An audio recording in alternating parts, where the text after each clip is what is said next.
Way back mga minamahal, how many years, sa dako ng Amoranto, meron tayong isang kapatiran dyan mga minamahal na demon possessed. At meron isang restroom dyan na ikinulong namin siya. At mahabahagi ko lang po sa inyo ito mga minamahal. Itinali namin, pero yung tali, hindi naman talaga taling nylon, damit lang. Ngayon, napulpil ito mga minamahal eh. Kasi may nababalitaan ngayon na ito'y lagi sa telebisyon na talagang nakikihalo na sa politika. Siguro, kilala niyo po yan mga minamahal. At pinag-uusig yung mga iba-ibang mga senador. Nung yung kapatiran natin na demon possessed, nakatali dun sa bangko, dun sa restroom, tinanong ko yan, kilala mo ba tong brother na to? Na ito'y talagang, ang kanyang pangangaral ay napakagaling mangaral at ginagamit niya rin. May Jesus name din, mga minamahal. Alam niyo sagot ng demon possessed? Kilala ko yan. Babaero yan. Grabe po, mga minamahal. Ang tagal na nito, ha?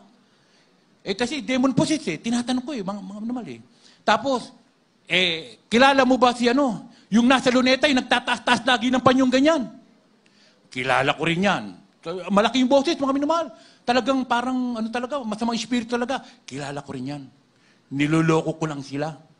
Sabi po. At ito'y sabi niya, mahilig yan sa lalaki. Grabe po, mga minamahal. Yung demon possessed. Nung bilanggit ko na ang mahal na pastor, eto na, mga minamahal. Kilala mo ba si Pastor Almeida? Alam niyo, sagot niya? Yung puto, yung puto man niya, yung Almeida na yan. Yan ang nagpapahirap sa akin. Galit ako dyan. Grabe po, mga minamahal. Nabigla ako, mga minamahal. Sabi ko, talagang doon natin napatunayan na tayo po ay nasa buong katotohanan. Amen? Binaba namin, mga minamahal. Para lehens ng mahal na pastor. Tapos na po yung gawain, mga minamahal. Sabi kasi ng mahal na pastor, sige, pagkatapos, ibaba. Mahal na pastor, nakaganon lang po sa damit. Pagkatapos po, mga minamahal, binuhat namin, napakapayat, pero halos 10 kaming nagbubuhat. Bumabaluktot, mga minamahal, hindi namin kaya. Umaangat, mga minamahal, hawak-hawak namin. Bumabaluktot yung katawan. Pagdating sa mahal na pastor, mga minamahal, galit na galit. Itinabi po namin dito sa may kabilang dito po sa Riser. Eto na po, mga minamahal. Ang mahal na pastor, may kina-council, mga minamahal. Pagkatapos po, mga minamahal, mamayang konti, tapos na po ang mahal na pastor.